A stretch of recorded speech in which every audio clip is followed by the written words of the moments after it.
you can go. Yeah. Yeah, sure. That's mic 1, 2. Hello. Hello. Um, Everyone here can understand English, or yeah. I'm sorry if I can't speak your language. Yeah, I'm trying hard, but yeah, it's not it's not working for me. Sorry. But yeah, I think I should start. Again, it's noon, right? Good afternoon, everyone. Good noon, everyone. So, I'm currently I'm in front of you to present about Weblate, to show its capabilities. By the way, I'm Paul Hart Asinero. Yeah, I'm from Philippines. Usually, my username is Harrybird. And my website is here. You can check out. So, oh, wait. I volunteer for Django Girls. I love free and open source software and hardware. So I also happen to contribute on some projects, including this Weblate. So my agenda for today is to discuss a little bit about internationalization and the localization. We have to say hello to Weblate and of course the demo. So, can you see the slides, or is it too light, or can you just turn off the lights in the front? I think.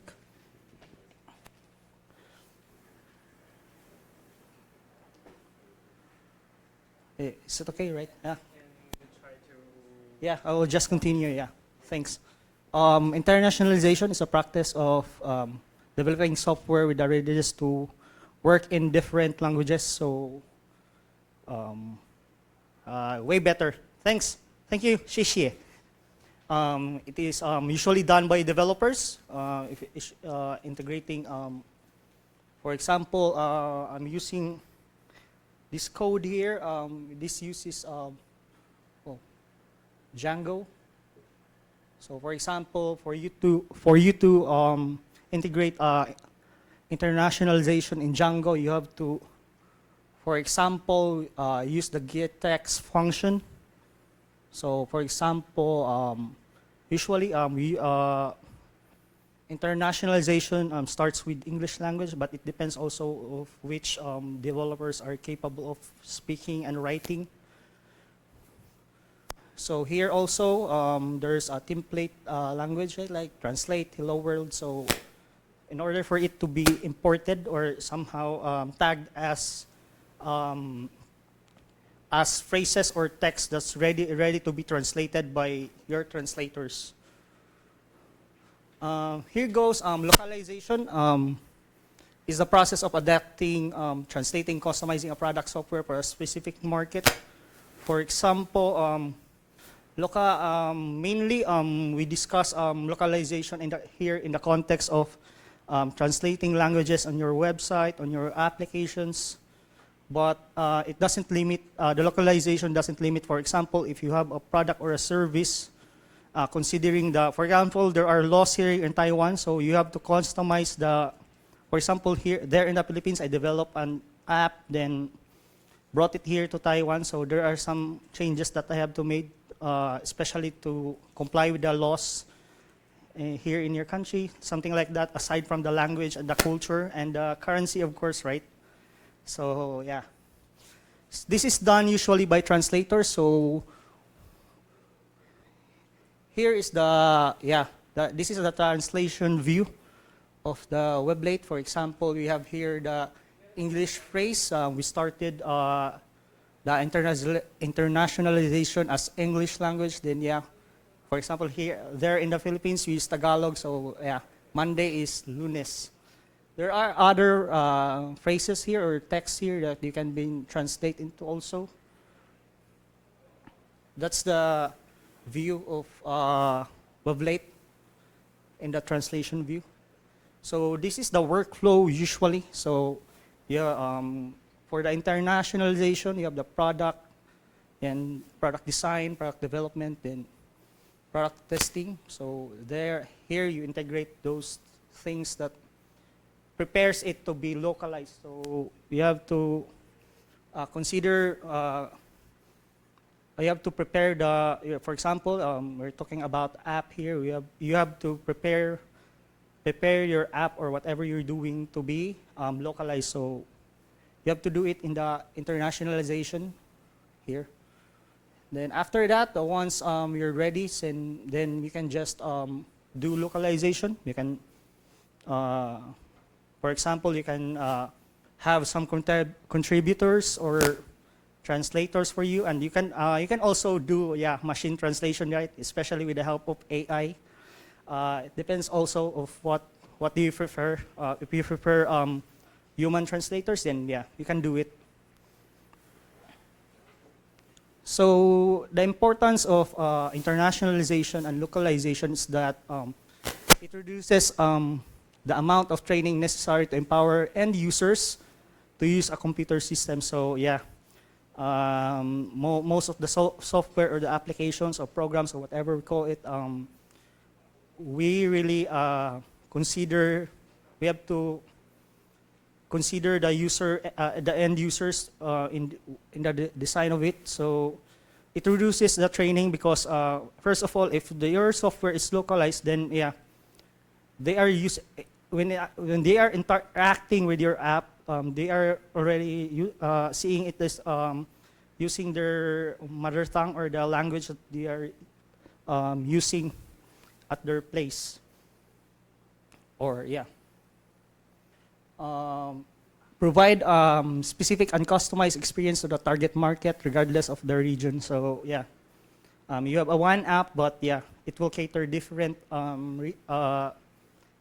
localities or some sort of, for example, in the Philippines, the app can adapt here in Taiwan. The app can adapt complying with the laws, the regulations, the currency, and and most importantly, the language that your platform will be using. So it will reduce app development cost and time since it is already translated. One of them, since it is already translated, of course, it will be simpler and instead of having a different app for different countries, why don't you have just internationalize and localize it? So for example, you can easily, for this one, we have the COSCAP website. You can just easily release app worldwide. So for example, here is, I think when they done the website, firstly, since Taiwan is, you expect that Taiwanese is good at using the traditional Chinese, so they started using their own language, then translated to English for the other participants coming from different countries and region to also have a glimpse or be informed with whatever will be happening here. So meet Weblate. So it is a FOSS web-based localization system, primarily coded in Python using Django. Anyone familiar here with Django? It's a framework for Python, web framework. It's free and open source, so it's licensed GPL version 3. So a little bit of its history. It was initially developed by Michal Shihar. That's how he pronounces his name. While contributing to PHP-MyAdmin. You're familiar with PHP-MyAdmin? If you want to manage MySQL databases using a web interface, then it's from Czech Republic. It's a country in Europe. So currently it's version 5.12. They are about to release the 5.13. So yeah, started on 2012 while contributing to PHP admin, especially they have an issue of, especially when they want to localize it, translate. So that's why he made this Weblate. So yeah, this is how Weblate works. For example, the developers here, yeah, does the internationalization, yeah. Since Weblate is already integrated with your version control systems, like Git. You know, everyone familiar with Git here? Yeah. So it's directly integrated Git, so you just have to prepare your, yeah, or prepare your, prepare those strings that is about to be translated. So you have to push it on your version control system. And of course, for it to be translated using Weblate, you have to add this as a project and be a component in the Weblate. So it will pull the repository and make a local copy. The Weblate makes a local copy of it and parse those translatable strings, store it in the database. Weblate uses Postgres. Yeah. So yeah, with the web user interface or the web application, then yeah, your translators or contributors can just easily translate those strings. Yeah. So who uses Weblate? There are a couple of a couple of open source projects that uses Weblate. Especially with this Fedora, because it happened that I was able to contribute, especially with the Fedora messaging. It's like a notification system for Fedora, so that's why I'm really aware of how Fedora then. Personally, I use Fedora in my machine. And Kodi, a popular multimedia player, yeah. If you want to create a box. So OpenSUSE Tor, yeah. If you're familiar, I know you're familiar with this. LibreOffice, Alma Linux. Yeah, PHP of course. R, OpenWRT, open source firmware for, yeah, routers. So I use this also. Yeah, you have to flash this on your firmware because, yeah, I don't really trust the vendor provided firmware because when I tried to see the package, it sends MQTT transmission to somewhere. It's like telemetry, of course. And yeah, KiCad, it's diagramming tool for your PCBs. And of course,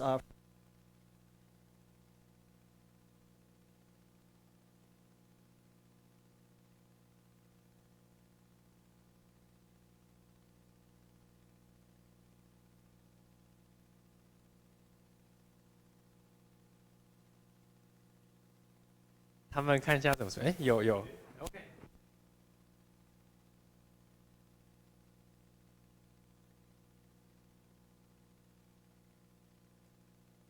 yeah. Okay, I will check the header. I guess you can still hear me, right? So just continue. So of course, with Blake features, so what I have mentioned before, it is tightly integrated with version control systems like Git, Mercurial, and the remote services like GitHub, GitLab, and Bitbucket. Yeah, there's also with Jira, if you're familiar with that. Made by Google, I think. Yeah, because I happen to some fix issue about that. Supports multiple, yeah, collaboration sites such as GitHub. So yeah, supports multiple formats. Yeah, if you want to develop apps on Android, it's on XML, CSV. Yeah. usually PO file, yeah, portable object, especially when you are using frameworks like Django, Laravel, or whatever. Usually in JavaScript,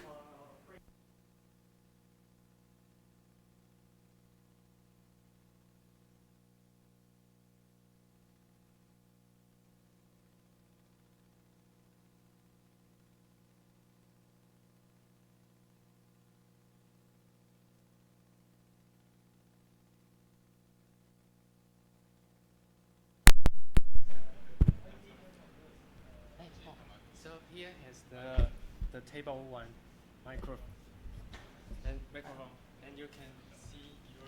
hello. Oh. Is there hi? Okay. Test mic 1, 2. Yeah, Okay. it's fine. You can, and they have someone is helping us with the batteries. Yeah, And it's fine. he's on his way, so you can use the. Sure, sure. Yeah, thank you. So, I think we're going back. So we can customize localization workflows with various add-ons. So you can just put some add-ons on top of the Weblate, and also it has built-in add-ons already. So it has user-friendly UI. This one, this is the screenshot of the translation view.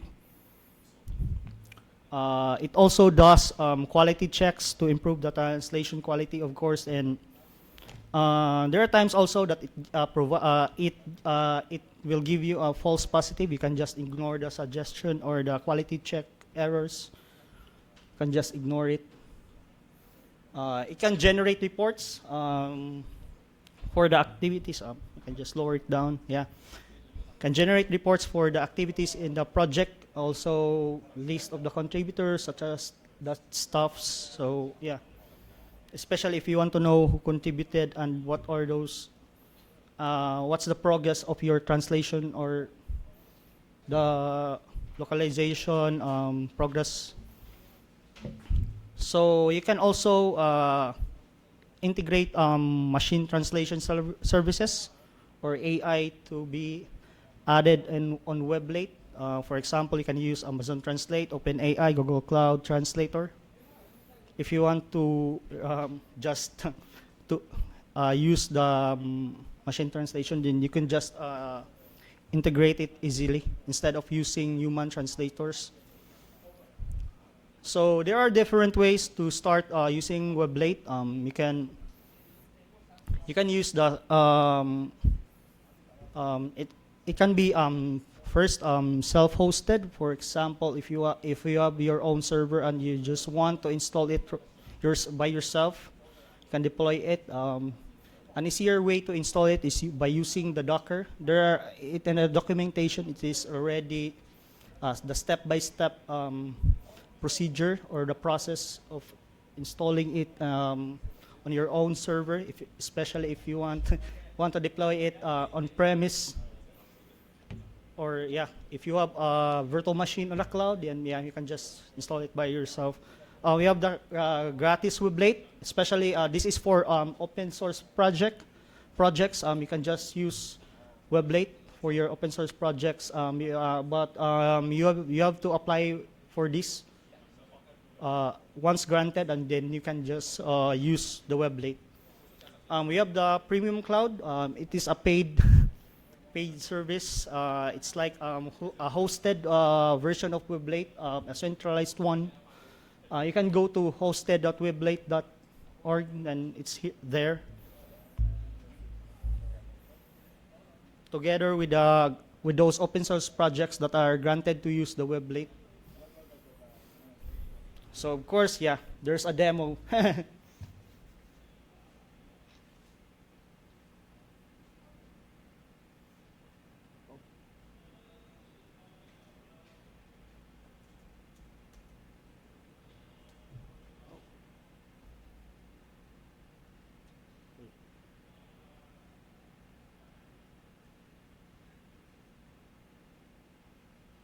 Where's my cursor?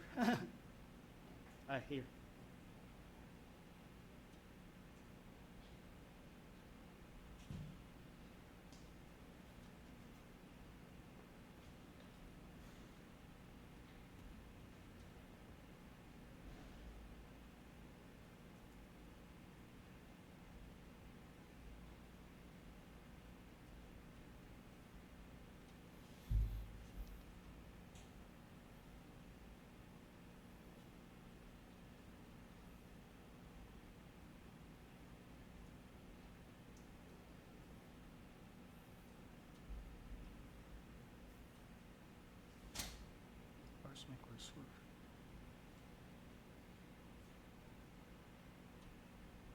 Here. So this is the demo. Yeah. So I just used the developer version. I don't want to play with the live and production. The live and production website, so I don't want to play with it. That's why I deployed it, the developer version, on my own, on my local machine. So using the demo account.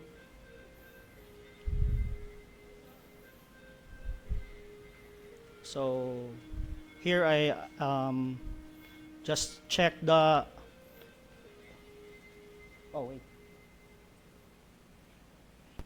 I can pause.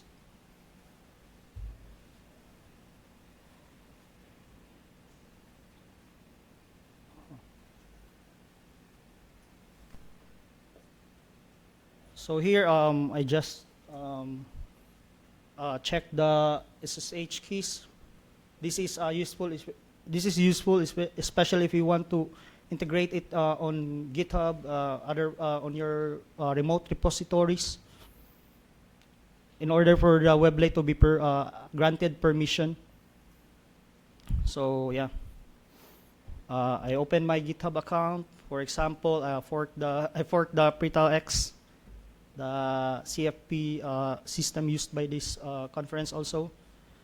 I added the SSH key in the deploy keys and granted it with right permissions. Alternatively, you can use webhooks, but unfortunately on local developer setup, you can't use the webhooks because you're using a local host and it can't go unless if you deployed it remotely. So I added a translation project, named it PretalX.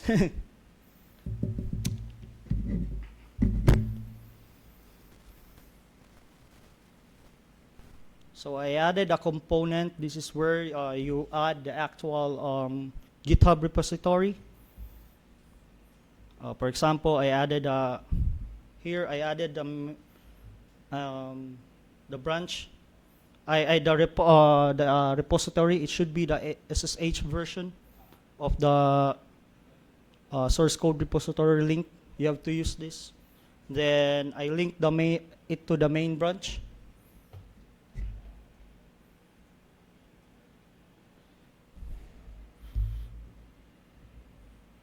So currently, it pulls the actual PretalX or source code. This will take time depending on the project size and the files that your repository that has stored on your repository. You can do some stretching while waiting. I think we can fast forward it somehow. Oh yeah. Here, where Weblate automatically scans those ready to translate, or for example, those formats that is used for the international that you have used for the internationalization. For example, we have here the since Django uses the getText PO format, so we can just select it here. This was automatically scanned by Weblate. So continue. So this will take time also. So here we just define because we want to push. So by default, if you leave the push URL and the push branch, it will not the pushing to remote will be disabled. So you have to set it. For example, here we just copied the main. Yeah, as you can see here, it's just the same link and branch. So what I highlighted is it is also scanned by Weblate. The file max. Oh, the asterisk here will be the language code of whatever you will be translating it into.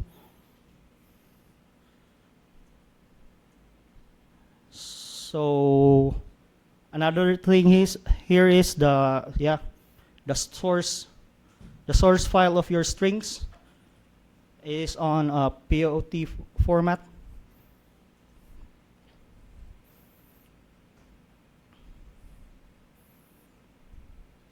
So saving also will take time, so we can just force.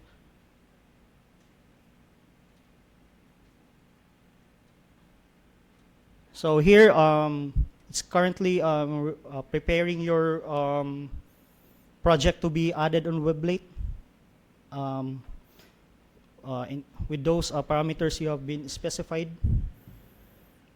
you can return to the component. Oh.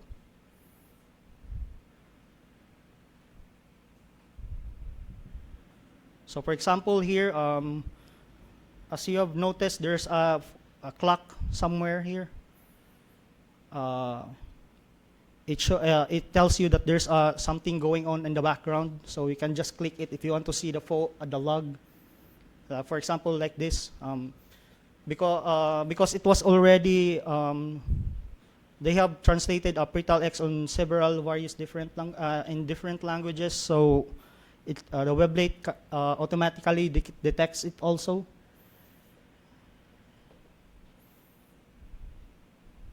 I think French, for example, here. So we can just fast forward it. Oh.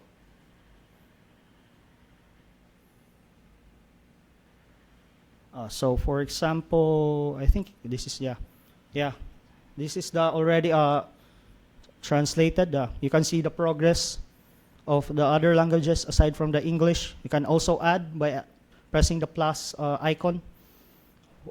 In this demo, you can the language there in the Philippines, Tagalog. It's currently adding.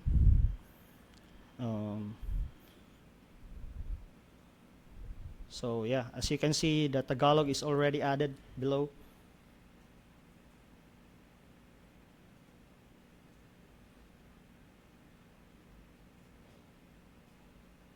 So yeah, clicking it will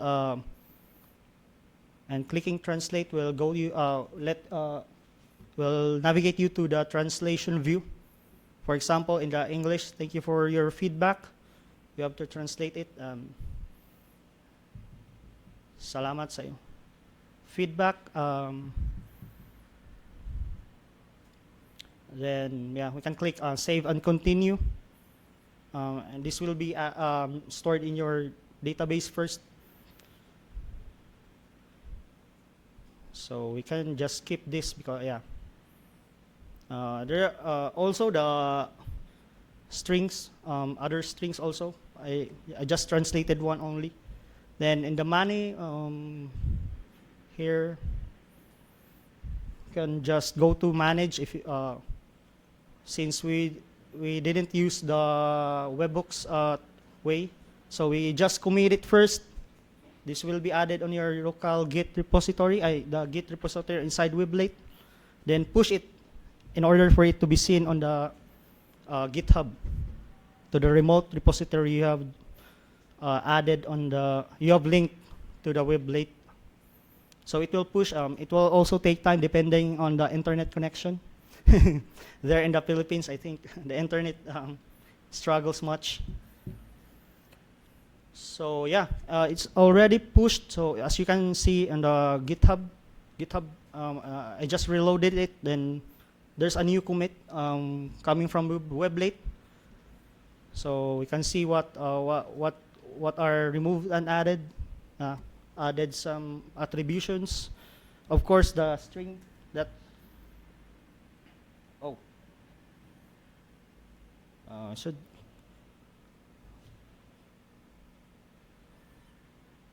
Here, salamat sa iyong feedback that we have translated a while ago. It was already added directly in the remote repository. Once you have clicked the push button.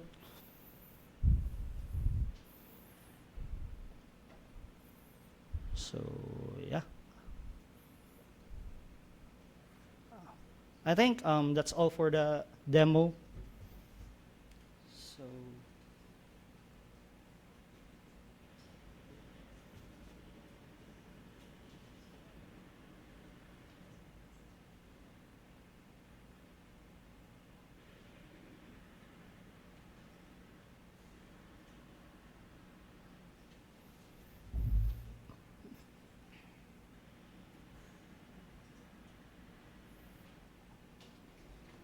So yeah, some links that yeah that will be helpful if you want to know more about Weblate.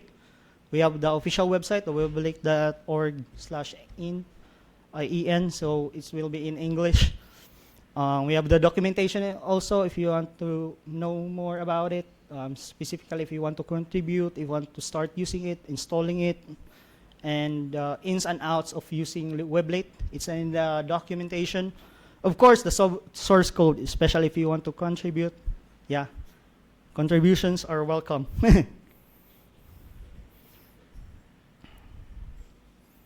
So, in summary, we have discussed a little bit about internationalization and localization. We introduced Weblate and its features, and of course, demonstrated the basic workflow, and lastly, open source rocks. I think that no questions now since the time is already up. Or any questions? Quick question. What are the resources in memory for self-hosting? Like 4 megabytes RAM? In the documentation, for example, if you want to install it in a, I can just use the mic or you can hear it. I can hear you. Yeah, nice. Sounds great. You can on the documentation, it was mentioned there that, for example, if you have VM, at least 3 gig of memory, you can just run it, and I think three virtual CPU cores. Oh. Yeah. Yeah, I tested it on Cloud Run before. Do you know Cloud Run?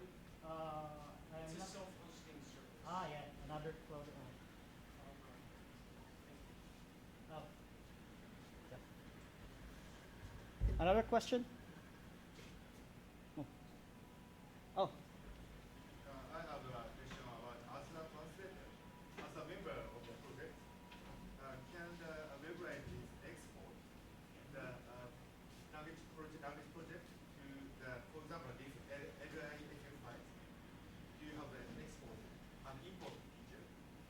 Yeah, you can just export it also to other different formats if you want to. There's well, unfortunately I wasn't able to put it to the demo. Thank you very But much. And I mentioned about I want to download XD file and work on the local, offline, in the FM, and upload translation. Since if you want, you can just, especially if you want to work it offline, Yes. yeah, and just. Can but, I do a workflow? But the thing also is, Weblate is primarily it was set up for the users to have a web interface. It should be hosted, and the web application must be set up. But yeah, well, with the use case that you have brought up, yeah, you can just download the string files of it, then add up your translations and upload it again to the web. I see. Yeah. So, Right. especially if you're online again, then you can just upload. Questions? Another? Or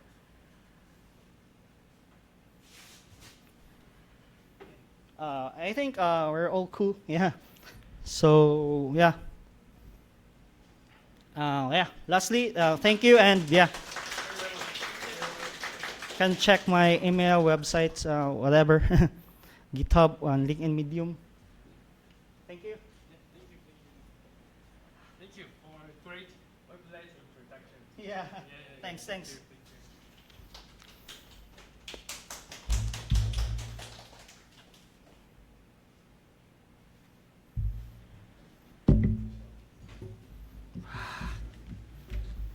Last, already done. Hi, I'm Hiroshi. I'm the lead developer of Omega T. Omega T is desktop application. Yeah, yeah. And we already have the feature to collaborate with Transifex and Cloudin. Yeah, Transifex is another product also. Yes. Right. But we are not experienced with Weblate collaboration. Ah. So I have a question for you. It's a good that's chance to meet you Yeah. and each the development of each different type of translation applications. Yeah, if you want to, like for example, integrate, for example, there's an API for Weblate also. If you want to integrate, Okay. there's a web API if you want your desktop application to interact with Weblate. Yeah. But I think it's more way better to reach Mikal. The concept is very different. Yeah. So that we are not the front end of the web application. Yeah. So that we produce the XLIF file or something as a translation memory exchange format. Mm. So that you export and import for the industry standard TMX or XLIF, then we can collaborate. But it's not the front end of the application. It's not the AI. We are, how to say, many window of the many applications. But I'd like to consider about the API. Yeah. We now, Especially if you want to connect with Weblate. there are no requests to collaborate with Weblate for our users. What? It's a totally, our users don't ask us to collaborate with Weblate. Yeah, it depends also of the user base, right? Yeah, user base is professional translators Yeah. to the contact with enterprises. Ah. The enterprise has some Word file or manuals or many other doc book or something other professional materials to translate it. The Weblate is a tool for developers, mainly for the hosting like open source type of transfix or web. So Especially when, for example, you're primarily using version control systems. yeah, we are using version system, control systems at GitHub or Subversion. Yeah. So we are hosting our project on the systems, and that not host the source and target. You're hosting the translation memories. Translation memories is a database of the translation. Strings and the translations, right? Yeah. Yes, in the with the context of the source texts. So I have it here about negative, but it's a native desktop application, right? Yes, this is native desktop application for the class platform written in Java, Ah. and it running on the Mac, Linux, Windows, So cross-platform. platform, not Android. Yeah, especially in the case of the users want to work on it. Work on the desktop PCs, and working on the offline. Can be offline and can be online. Yeah. So the many professional translator is conducted enterprise has strict limitation of the communication with the internet because of the LDA. Yeah, the proprietary things that they do. Yeah. Also the security of their. The Weblate is good for the open source piece of the translations. Especially if you want to do things publicly. Yeah. So the concept is very different. Yeah, it's there's a kind of how the use cases and the end users also. Users also different, but the translator is overlap for the two communities. So that if we can collaborate, it's very good chance. Thank you very much. Yeah. Thank you.